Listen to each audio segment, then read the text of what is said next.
আজকের special breakfast south Indian dish উপমা বা ঝরা সুজি আমি বানিয়েছি। আমার খুব পছন্দের সকালবেলা এই ধরনের ব্রেকফাস্ট।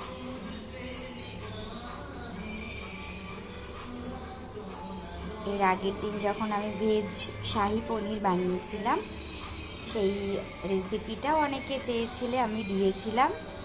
এটাও যদি কারোর চাই তাহলে আমি ইনবক্সে দিয়ে দেব। আর এখন তো রান্না শেখা ভীষণ ইজি, ইউটিউব গুরু আছে আমাদের। যাই হোক, এটা আমি নিজে হাতে বানালাম, ভীষণ সুন্দর খেতে হয় এটা।